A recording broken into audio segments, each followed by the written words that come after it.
Hello po, magandang hapon po sa ating lahat. Ako po muna ay magpapakilala sa inyong lahat. Welcome po sa Kasado o KBS RMM Station.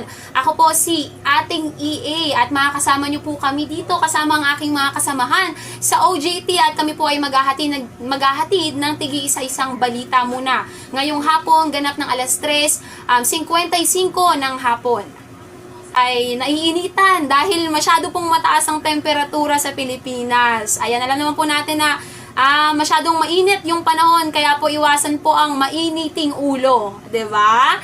Ayan, mas maganda po ang hapon kung nakangiti po tayong lahat. Sa mga nanonood po sa atin, batiin po natin sila or binabati po namin kayo na magandang hapon po sa inyong lahat.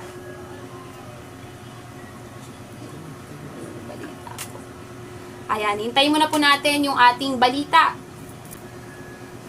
Davao landfill slide dito, lumakyat na sa 2 hanggang 1 ang nawawala. 2 o 1 ang nawawala. Davao City umakyat na sa 2 ang bilang ng mga nasawi sa sanitary landfill slide sa barangay New Carmen dito noong Mayo 20. Habang isa pa ang nawawala, iniulat ng mga otoridad nitong Miyerkules. Na-recover naman ng rescuer ang bangkay ni Luisa, 78 residente ng Purok 8 na pinaniniwala ang inilibing sa kasagsagan ng slide. Ang kanyang mga labi ay idinala sa isang lokal na punerarya. Patuloy ang search and retrieval operations para sa natitirang nawawalang individual ayon kay Captain Hazel Caballero, tagapagsalita ng DCPO sa panayam ng Philippine News Agency.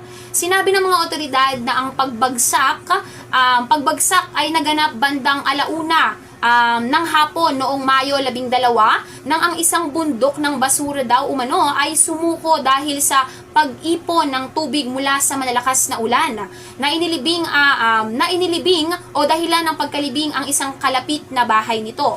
Kinilala ng pulisya ang unang nasawi na si Cristel, 31 taong gulang. Samantala, ang Department of Social Welfare and Development Davao o DSWD 11 sa pamamagitan ng pag-abot programa ay nag-profile ng 22 pamilya na naapektuhan ng insidente upang matukoy ang nararapat na interbensyon. Ayon sa DSWD 11, layunin ng programa na tulungan ang mga pamilya na makabangon at makabalik sa ligtas at maayos na komunidad.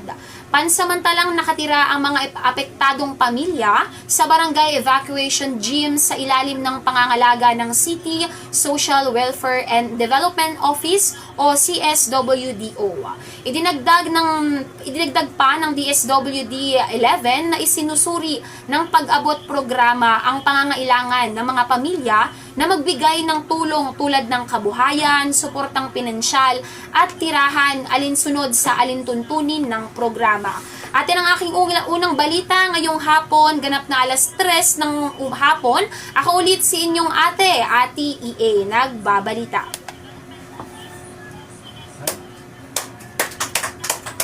At po ang ating kasunod naman na makakasama ngayon ay si Tiffany o si Ate Tiffany Del Rosario.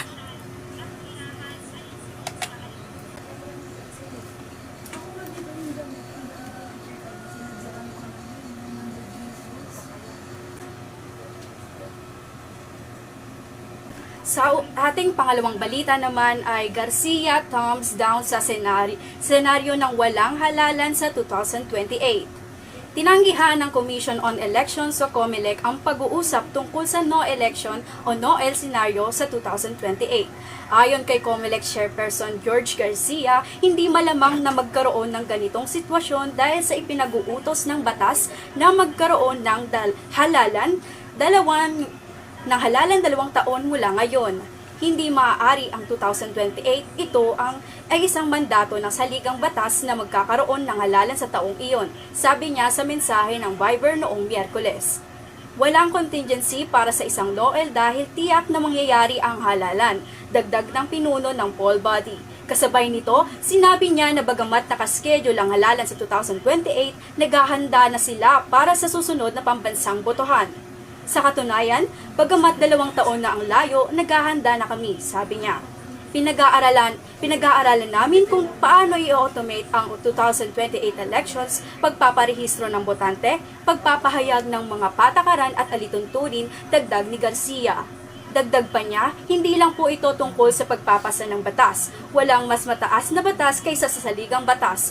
Ang COMELEC Chair ay reaksyon sa mga alegasyon ni Senator Amy Marcos sa umano'y balak na palawigin ang termino ni Pangulong Ferdinand R. Marcos Jr. Nauna rito, binaliwala rin ng punong ehekutibo ang Noel claim ng kanyang nakakatandang kapatid na babae.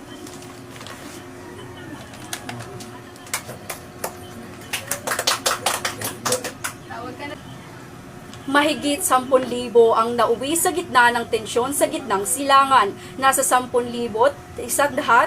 32 overseas Filipino workers o OFW dependents at stranded Filipinos na apektado ng patuloy na tensyon sa rehiyon ng gitnang silangan ang ligtas na nakabalik sa Pilipinas sa pamamagitan ng koordinadong pagsisikap ng mga ahensya ng gobyerno. Sinabi ng Department of Migrant Workers o DMW sa isang Facebook post noong Miyerkules na ang bilang ay hanggang Mayo 26 at naging posible sa tulong ng Overseas Workers Welfare Administration at Department of Foreign Affairs. Bukod sa iba pa, sinabi rin dito na humigit kumulang 23, 43 at 92 individual ang nakatanggap ng tulong sa pagkain. 7,697 ang nabigyan ng tulong sa transportasyon, 2,491 ang nakakuha ng 3 tirahan at 2,427 ang nabigyan ng tulong medikal. Patuloy ang wall of government response ng pamahalaan upang matiyak ang kaligtasan, maayos na pag-uwi at agarang suporta para sa overseas Filipino workers, kanilang pamilya at iba pang Pilipinong naapektuhan ng tensyon sa Middle East. Pinasa ng post. Nagbigay din ng DMW at OWA ang patuloy na on-site assistance sa mga mas gustong manatili sa gitnang silangan sa gitna ng labanan. Idinagdag pa nito na pinalakas ng mga ahensya ng welfare at reintegration programs upang matiyak na matutulungan ang mga OFW kapag nakabalik na sila sa Pilipinas upang harapin ang bagong simula.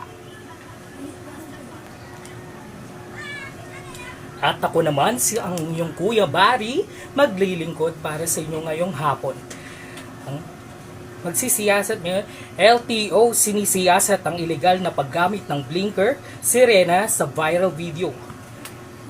Ipinatawag ng Land Transport Officers nitong Miyerkules ang driver at may-ari ng item na Toyota Fortuner SUV na gumagamit umano ng otorisadong blinker at sirena sa isang video na nag-viral sa social media. Sa isang pahayag, sinabi ni LTO Chief Assistant Secretary Marcus Laksinaw na hindi pinayagan ang mga paboritong motorista na gumamit ng blinker at sirena na nagbibigay ng espesyal na pribilehiyo sa kalsada. Hindi status symbol ang blinker at sirena na kalaan lamang ang mga ito sa mga sasakyang may otoridad at ginagamit sa tunay na emergency response.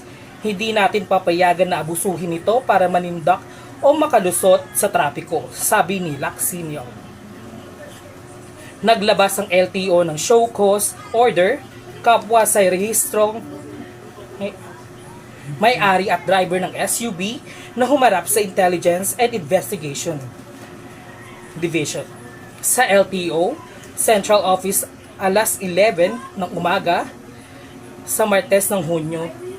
Tusan silang magsumite ng paliwanag kung bakit hindi sila dapat siningil sa administratibo.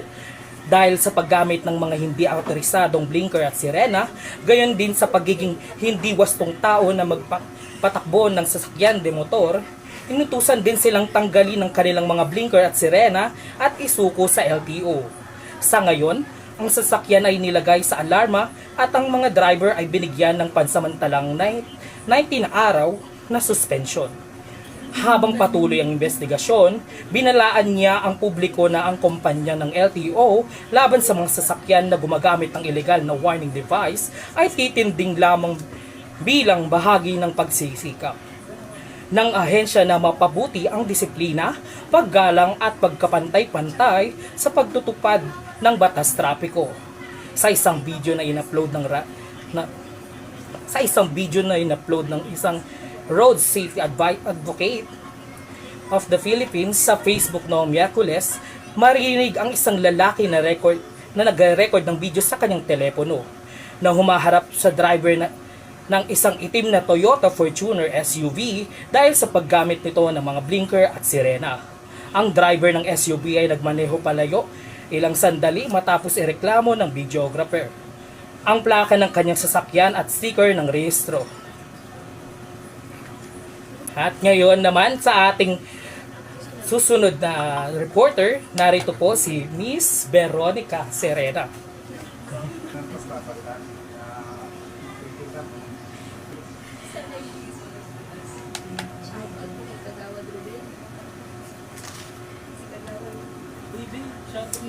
Ayan, magandang hapon sa ating mga viewers. Ayan, ako naman ang magbabalita, ang ating Veron. Ayan, para sa balita, ayan, susunod na balita natin is ICC nagtutulak para sa mabilis at paglilitis kay Duterte. Nag-utos ng panibagong pagsusuri sa kalusugan. Nananawagan ng mga hukom sa International Criminal Court na humahawak ng kaso ni dating Pangulong Rodrigo Duterte na mapabilis ang paglilitis sa kaso at nag-utos ng panibagong medical assessment upang matukoy ang kanyang kakayahan manindigan sa paglilitis. Sa unang status conference sa International Criminal Court noong Miyerkules, sinabi ni Presidenteng George Joana Correll na ang mga paglilitis na kinakasangkutan ni dating Pangulo Rodrigo Duterte ay dapat simulan sa lalong madaling panahon dahil sa mga alalahanin sa kanyang kalusugan. Tulad ng tama mong itinuro at naghain ka ng isang mosyon sa epektong iyon sa paghahanap ng mga kaangkupan na may kaugnayan sa paglilitis at sa kumpirmasyon sa mga kamera at sinabi ng kamera na ang edad at kondisyon na medikal ni Duterte ay maaaring makaapekto sa isyong paglilitis, kabilang ang posibilidad na pagpapaikli ng mga linggo ng pagdinig. Sa kasong iyon, tulad ng mga sinasabi ko, inaasahan ko lamang ang maisagawa nila ang pagsusuri ng mabilis. Kaya naman, sa makatuwid, sa sandaling ito ay medyo mahirap mapagtakda ng isang schedule para sa paglilitis hanggang sa magkaroon kami ng isang up-to-date na ulat. Ngunit, tila dahil sa kanyang edad at potensyal sa mga problema sa medikal, dagdag pa niya sa unang komprehensyal ng katayuan, tinalakay ng mga kamera ang pangunahing issue bago ang paglilitis. Kabilang ang posibleng schedule ng paglilitis, pagsisiwalat ng mga ebidensya, proteksyon ng saksi, pakikilahok ng mga biktima at ang posibleng pagdaragdag ng mga bagong insidente sa isang singil. Tinalakay din ng kamera ng pribado ang issue ng proteksyon ng mga saksi. Iminungkahi ng mga taga-usig ang pagbubukas sa paglilitis noong November habang sinasabi ng depensa na kailangan nila ng maraming oras upang suriin ang mga ebidensya pagkatapos ng pagsisiwalat, and samantala naman idinadagdag ng mga kamera na nagsasagawa pa rin ng ebidensya ang mga taga-usig at maaaring maghangad ng mga bagong insidente sa kaso.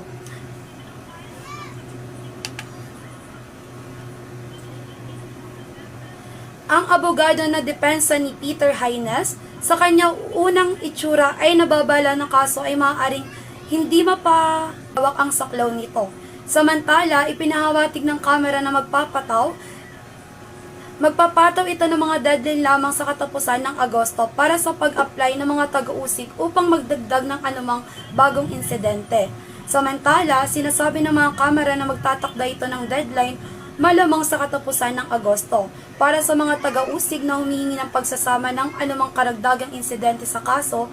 Binigyang diin din ng mga hukom ang pagsisiwalat ng mga ebidensya ay magpapatuloy sa isang rolling basis na nagpapaalala sa mga taga-usig na agad na humingi ng pag-apruba ng korte para sa anumang naantala na kahilingan ng pagsisiwalat.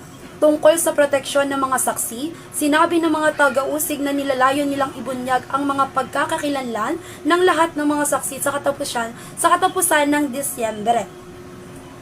Kabilang ang anumang karagdagan ng mga saksi na maaaring ipakilala kalaunan, at samantala itinalakay din ang pakikilahok ng biktima at nagbabala ang mga abogado ng mga depensa laban sa pagpapahintulot sa libu-libong aplikante na lumahok ng mga pagtitiis kung sa huli ay hindi nasakop ng anumang hatol.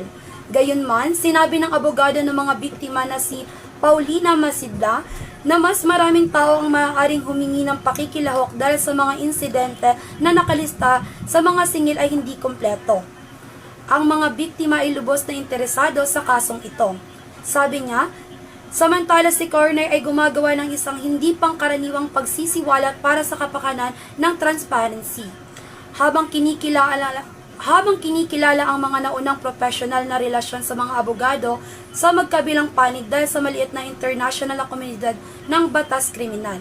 Ipinapaalala niya sa mga parehong partido na walang alumang talakayan sa kasong ito ang pagitan ng mga partido at mga hukom anumang naturang na pag-aandal.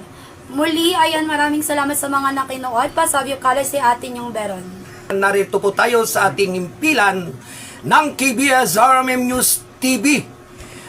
Ang ating himpilan ng responsabling mga mamamayan. Narito po at ipagpapatuloy po namin ang kanilang pagsasanay upang sabi nga po ay maging haligi rin sila ng pamamahayag sa ating buong. Ngayon po ang oras ay alas 4:21 at narito po upang mulit-muli ay magbigay ng kaukulang pagtatanghal ang bawat isa sa hapong ito. Magandang hapon po. Ako po si Kuya Lloyd Santos na mag-aatid sa inyo ng balita. Ang mga numero ng survey ay hindi makakaapekto sa pagganap ni Pangulong Bongbong Marcos. Sinabi ni Pangulong Ferdinand Marcos Jr. na patuloy na magtutuon sa pagpapabuti ng buhay ng mga Pilipino sa kabila ng kamakailang resulta ng survey na nagpapakita ng pagbaba ng kasiyahan ng publiko sa pagganap ng punong hekutibo. Sa isang panayam sa media sa Tokyo, Japan, sinabi ni Palace President Officer Claire Castro na nananatiling nakatuon ng Pangulo at ang kanyang administrasyon sa pamamahala at paghahatid ng serbisyo anuman ang pagbabago sa survey rating. Anumang numero tumaas or buwaba, patuloy ang Pangulo sa pagtatrabaho at pagbibigay ng good governance. Ginawa ni Castro ang pahayag matapos ang survey ng Social Weather Station na isinagawa mula Marso 23 hanggang Marso 31 na nagpakita ng net satisfaction score ni Marcos ay bumaba sa -15, bumaba ng halos 12 puntos.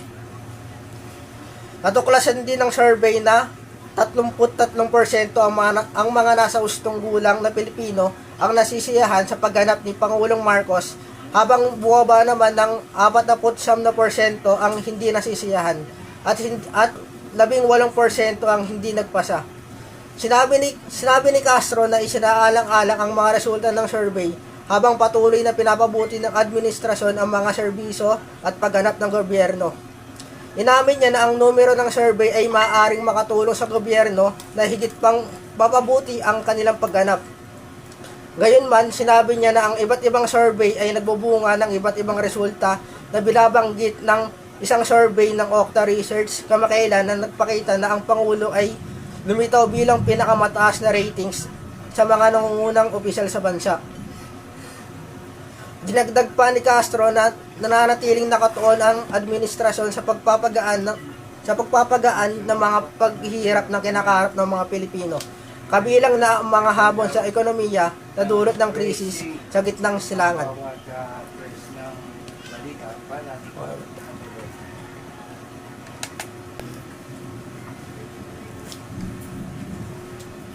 Yes, magandang hapon mga tagapakinig namin dito sa KBS RMM.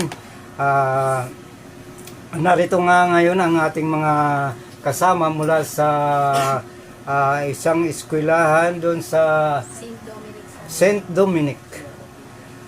Mga ating mga estudyante na sina Rose Ann Raso, Tiffany Del Rosario, Barry Adri Altarijos, Veronica Serina at Lloyd Justin Santos. Kumusta naman kayo dyan sa ating mga tagapakinig at ating mga bagong magiging journalist pagdating ng araw?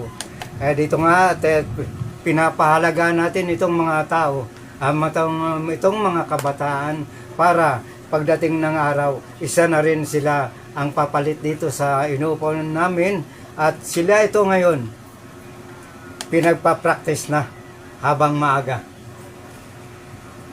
Kumusta naman kayo dyan, mga estudyante, mga OJT?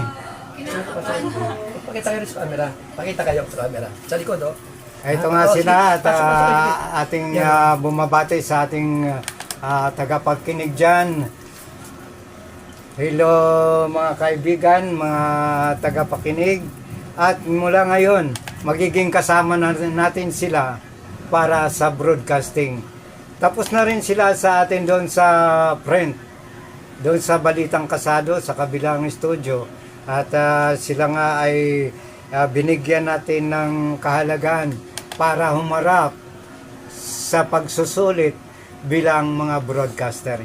Yan lang muna ka mga kaibigan at sa sunod ay bibigyan pa natin ng pananalita si Kuyang Arnold para dito sa bagong natin mga journalist.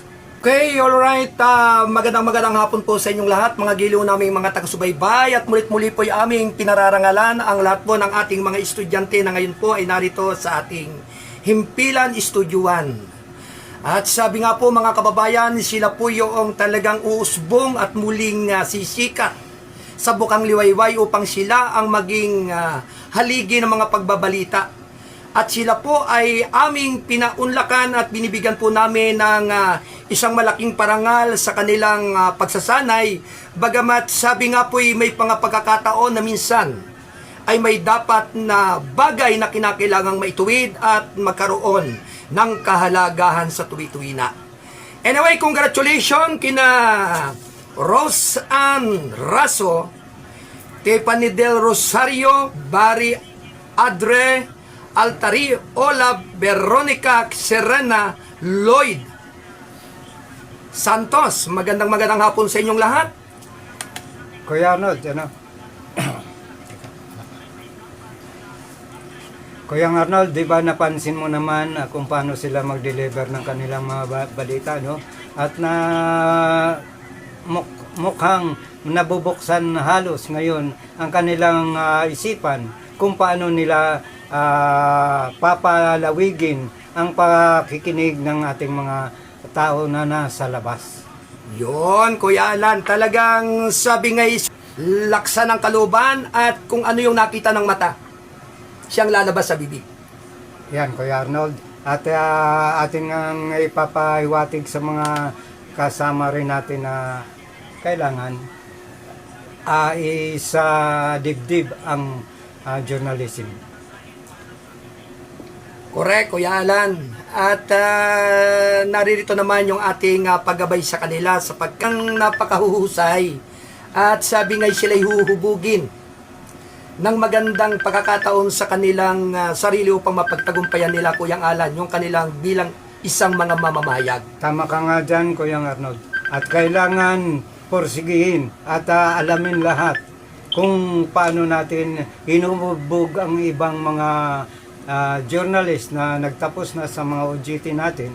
Siya pa rin ang gagamitin natin na ipapalawanag natin lahat ang mga kung paano maging tagapagbalita.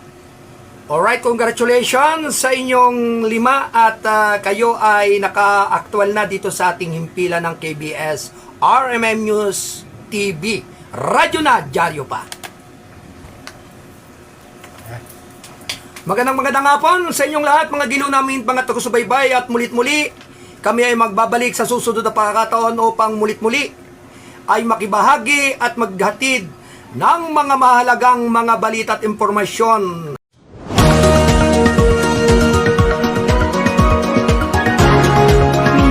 Habang mabigyan naman ang may 110 mga trabahador sa barangay. Pangyayaw sa sakyan.